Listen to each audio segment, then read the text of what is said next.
अस्सलाम वालेकुम स्टूडेंट्स। आज हम शुरू करने वाले हैं 10th class math chapter 1 quadratic equations.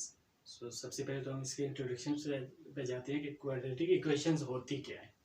ठीक है, तो क्वाड्रेटिक इक्वेशन की जैसे डेफिनेशन है an equation which contains the square of the unknown variable.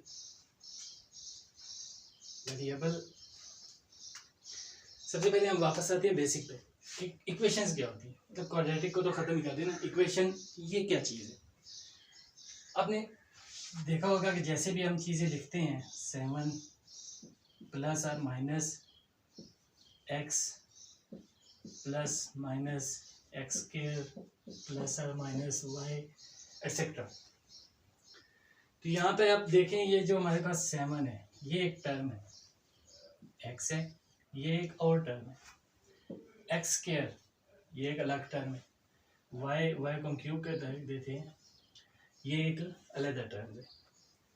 तो जैसे कि आपने उर्दू में भी पढ़ा होगा, इंग्लिश में भी पढ़ा है कि एक हम यूज़ करते हैं एक वर्ड जुमला, या उसे हम ये भी कहते हैं कि सेंटेंस। तो सेंटेंस क्या होता है? जब दो या दो से ज़्यादा अल्फाज मिलकर कोई एक मतलब बनाते हैं तो उसी को हम वही कहते हैं, जुमला भी कहते हैं और सेंटेंस भी कहते हैं। यहाँ पे जब हम मैथ की ज़बान में आएंगे, ठीक है, मैथ में हम एक जो अल्फाज है, एक लफ्ज़ है, उसको हम टर्म कहते हैं। तो मैथ के अंदर हम क्या कहते हैं कि दो या दो से ज़्यादा टर्म्स जो आपस में किसी ऑपरेटर की मदद से मिली हुई हों उसे हम एक्सप्रेशन कहते हैं। एक्सप्रेशन मीन जुमला ही है। सो ऑपरेटर क्या है? ये प्लस और माइनस, ये दोनों ऑपरेटर हैं जो किसी चीज़ को इकट्ठा करके कोई एक मतलब बनाते हैं। जैसे अगर 7 है तो इट्स मीन 7 प्लस 3, तो इसका मतलब क्या होगा? ना 7 होगा ना 3 होगा, बल्कि क्या होगा? 10 आ जाएगा। किस वजह से? इस ऑपरेटर की वजह से। तो जब ये ऑपरेटर किसी भी दो टर्म्स या दो से ज्यादा टर्म्स के अंदर कोई ऑपरेटर आ जाए तो हम उसको क्या कहेंगे? एक एक्सप्रेशन। ठीक है, एक्सप्रेशन के बाद हम आते हैं इक्वेशन के ऊपर। इक्वेशन क्या है? इक्वलिटी, मिसावात, जैसे इसमें मैथ में आपने पढ़ा होगा मिसावात बराबरी, इक्वलिटी। कोई भी दो चीज़ें हैं जब हम उनको कहें कि ये और ये दोनों बराबर हैं तो इसमें कि उनके अंदर जो बराबरी कायम हो जाती है उसी को हम इक्वलिटी कहते हैं और वही इक्वेशन होती है। इक्वेशन इक्वलिटी या इक्वल से ही निकला हुआ एक लफ्ज़ है, तो उसी को हम इक्वल कहते हैं। और इक्वल के लिए मार्क हम क्या यूज़ करते हैं? ये कि ये दोनों सेम है। ये टर्म, ये मुकम्मल जितना भी एक्सप्रेशन है, और ये इस साइड पर अगर हम कुछ भी लिख देते हैं, इस फॉर एग्जाम्पल 4 है तो ये इस सारा 4 के इक्वल है, यानी ये दोनों बराबर है। सो इक्वेशन तो वो होगी कि जिसमें दो एक्सप्रेशंस हो या एक एक्सप्रेशन हो और एक साइड पर जो भी हो, लेकिन उनके दरमियान में ये मार्क हमारा इस्तेमाल हो रहा हो। इक्वेशन की पहचान की यही निशानी है कि हमारे पास ये इक्वल का मार्क होना चाहिए और इसके दोनों साइडों पर कुछ ना कुछ लिखा हो, चाहे वो 0 ही क्यों ना लिखा हो। सो इक्वलिटी बेसिकली क्या है? बराबरी। ठीक है, जैसे आप दो इंसान हैं, आप एक इंसान को प्राइज देते हैं किसी काम करने पे और दूसरे को वही काम करने पे आप कुछ भी नहीं कहते, तो ये बराबरी नहीं है, वो क्या है? इनइक्वालिटी। इक्वलिटी क्या है कि दोनों के साथ एक जैसा सलूक किया जाए। और मैथ के अंदर ये चीज़ बहुत ज़्यादा इंपॉर्टेंट है कि हमेशा हम इक्वलिटी के जब इक्वेशन के हवाले से बात करेंगे तो जो भी हमने इस साइड पे करना होता है, इस साइड पे आप समझ लें कि एक आदमी इधर है और एक आदमी उधर है, तो जो इस आदमी के साथ हमने करना है वही उस के साथ करना है। ठीक है, ये आप जहन में हमेशा रखें कि इक्वलिटी इक्वेशन के अंदर हमने जो काम इधर करना है सेम काम हमने उधर करना होता है। सो इक्वलिटी तभी कायम रहेगी, ये बराबरी जो है वो तभी कायम रहेगी जब हम दोनों के साथ एक जैसा बराबर का सलूक करें। सो नेक्स्ट इक्वेशन तो ये हो गई, ये हमारी इक्वेशन आ गई। सो अब इक्वेशन के अंदर इक्वेशन की मुख्तलिफ टाइप्स हैं, जैसे लीनियर इक्वेशन है, क्वाड्रेटिक इक्वेशन है। आप चूंकि हमारा टॉपिक क्वाड्रेटिक पे है तो हम क्वाड्रेटिक को ही स्टडी करेंगे। क्वाड्रेटिक इक्वेशन क्या है कि एक ऐसी इक्वेशन जिसके अंदर वेरिएबल की पावर 2, ठीक है, जैसे अभी इसमें अंदर देखें x की पावर 2 है तो वेरिएबल की पावर 2 हो, लेकिन इसके साथ ये भी है कि किसी भी वेरिएबल की पावर 2 से ज़्यादा नहीं होनी चाहिए। अब इस इक्वेशन में आप चेक करें तो y की पावर 3 है, मीन्स कि ये 2 से ज़्यादा पावर आ गई और इसको हम क्या कहेंगे कि ये क्वाड्रेटिक इक्वेशन नहीं है, क्योंकि ये इसकी शराइत पर पूरा नहीं उतर रही। हमारे पास इक्वेशन ऐसी होनी चाहिए जिसके अंदर 2 से ज़्यादा पावर की कोई वेरिएबल नहीं हो और 2 भी लाजमी होनी चाहिए। ठीक है, अब यहाँ से 3 पावर हमने ख़त्म कर दी तो ये हमारी क्वाड्रेटिक इक्वेशन बन गई, क्योंकि इसके अंदर 2 पावर मौजूद है और 2 से ज़्यादा नहीं है। ठीक है, अगर यहाँ से हम 2 पावर का ख़त्म कर देते हैं तो ये हमारी लीनियर इक्वेशन आएगी जिसमें 1 पावर है, 2 पावर नहीं। सो 2 पावर का होना ज़रूरी है और 2 पावर से ज़्यादा नहीं होना चाहिए। ये हमारा बेसिक है कि क्वाड्रेटिक इक्वेशन क्या है कि जिसमें वेरिएबल क्या होता है, जो अननोन वैल्यूज़ होती हैं, जैसे कि हम अल्फ़ाबेट्स यूज़ करते हैं ABC XYZ वगैरह, तो इनको हम क्या कहते हैं कि ये वेरिएबल्स हैं, क्योंकि इनकी जो वैल्यूज़ हैं वो हर क्वेश्चन के अंदर वेरी करती रहती है, चेंज होती रहती है।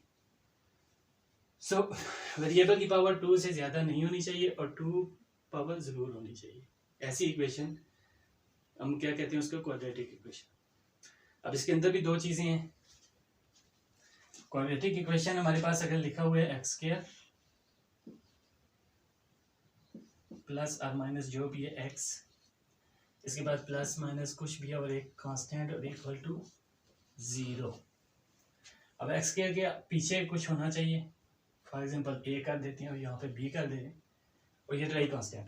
ठीक है, तो ये एक इक्वेशन आप देखें कि इसमें भी वेरिएबल की पावर 2 है। सो इसके हम क्या कह सकते हैं कि ये क्वाड्रेटिक इक्वेशन है।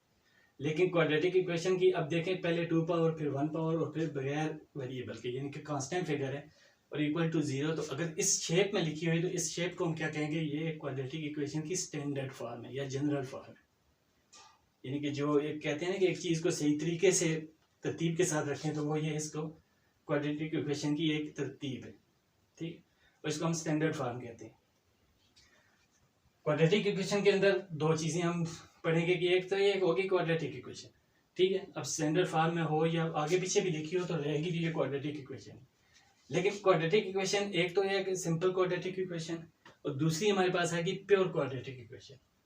सो प्योर के अंदर क्या होता है, जो प्योर क्वाड्रेटिक इक्वेशन है उसमें हमारे पास जो वेरिएबल हो, ठीक है, वेरिएबल की पावर 2 ही होनी चाहिए, 1 पावर वाली वेरिएबल नहीं होनी चाहिए। ठीक है, तो क्वाड्रेटिक इक्वेशन के स्टैंडर्ड फॉर्म में आपके पास ये 0 नहीं हो सकता। मींस के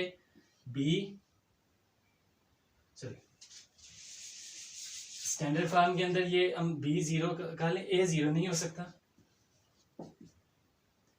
A is not equal to 0। और ये हमारी शर्त है क्वाड्रेटिक, किसी भी क्वाड्रेटिक इक्वेशन के लिए, क्योंकि अगर ये 0 हो गया तो मीन ये सारा खत्म हो गया। जब पावर 2 खत्म होगी तो हमारे पास क्वाड्रेटिक इक्वेशन ही खत्म हो गई। ठीक है, और जहां तक जिक्र है ये वाली चीज, अगर B0 हो मतलब कि ये खत्म हो जाए तो हम इसको क्या कहेंगे कि ये एक प्योर क्वाड्रेटिक इक्वेशन। अगर B0 नहीं है तो क्वाड्रेटिक इक्वेशन है, लेकिन B0 हो जाए तो प्योर क्वाड्रेटिक इक्वेशन। और यहाँ पे जो हमारे पास है A, B और C, ये क्या चीज है, A, B और C, ये तीनों हमारे बिलोंग करने चाहिए किस चीज के साथ, रियल नंबर्स के साथ। ABC तीनों रियल नंबर के होने चाहिए, लेकिन रियल नंबर के अंदर ये 0 भी आता है तो A0 नहीं होना चाहिए।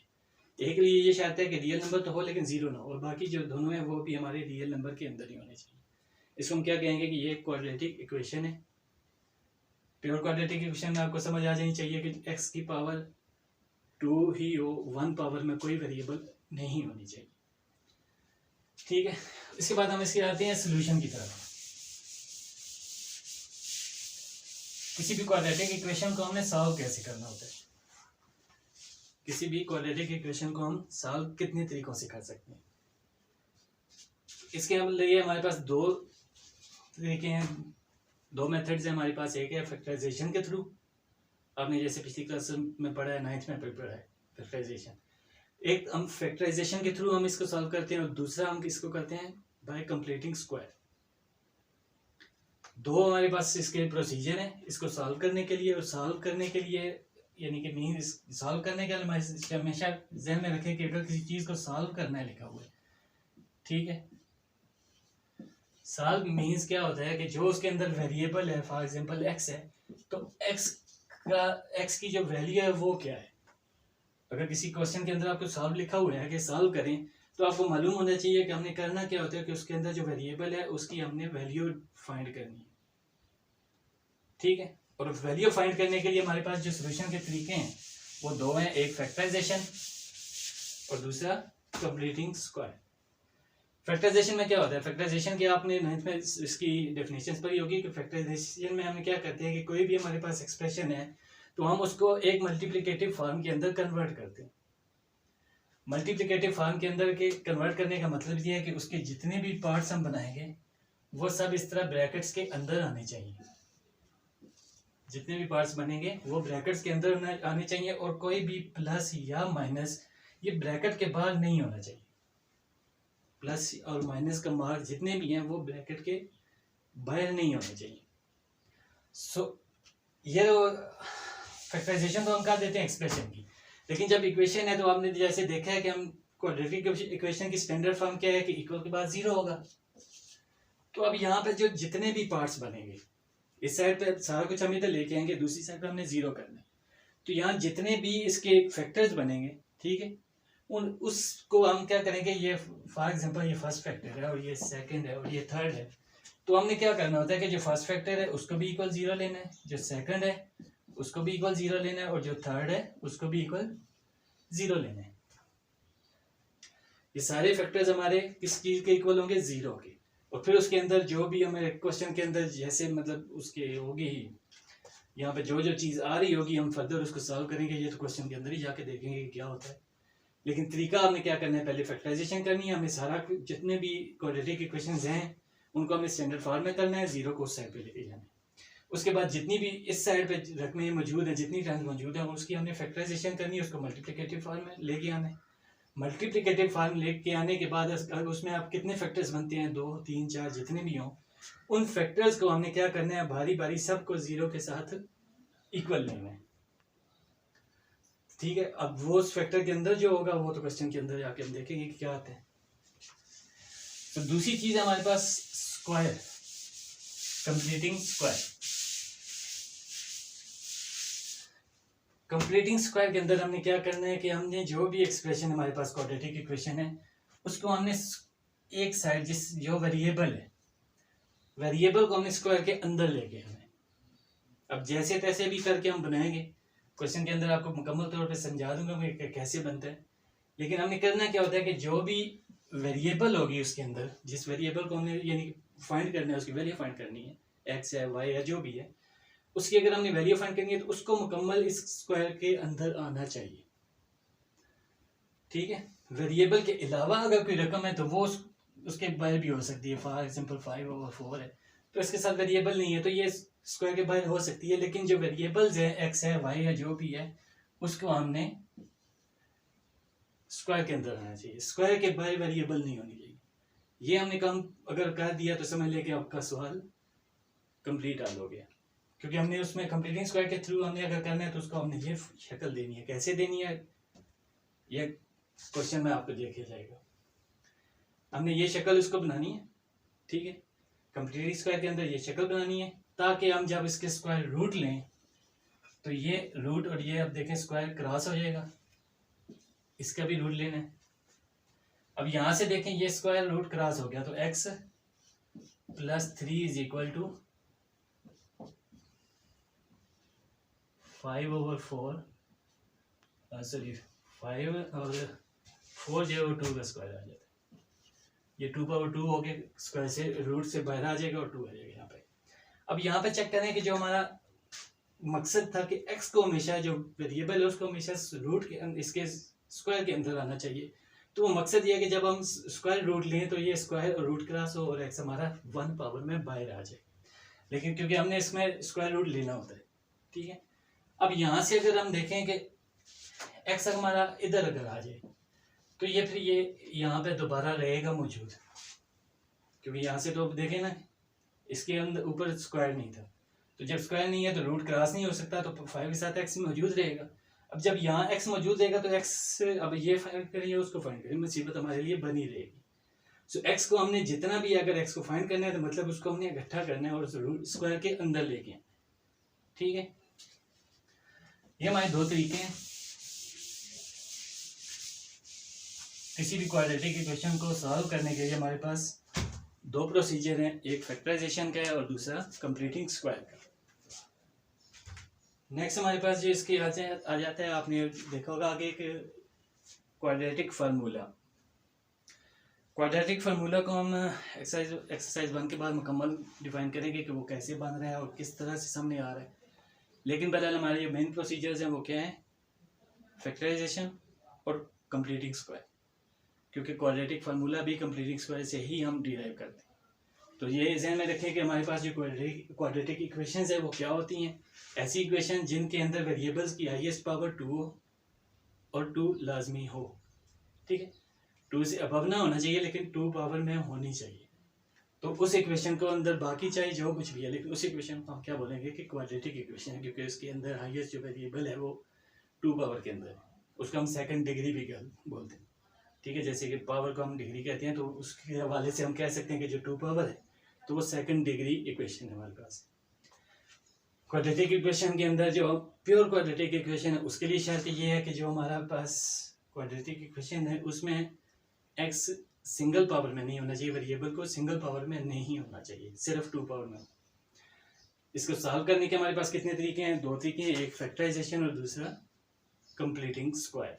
ठीक है, और एक चीज़ हमने पढ़ी है कि इसकी स्टैंडर्ड फॉर्म क्या होती है, उसमें क्या होगा कि A X square plus B X plus C is equal to 0, और ये हमारी स्टैंडर्ड फॉर्म आती है।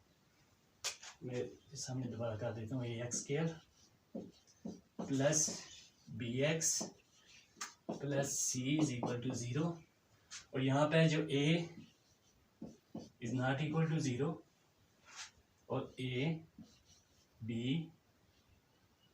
And c belongs to real number. ठीक है, ये आपको ध्यान में होना चाहिए कि ये हमारी स्टैंडर्ड फॉर्म होगी किसी भी क्वाड्रेटिक इक्वेशन की। तो अब तक के लिए इतना ही, नेक्स्ट वीडियो में मिलेंगे इंशाल्लाह 1.1 के साथ। अल्लाह हाफिज़।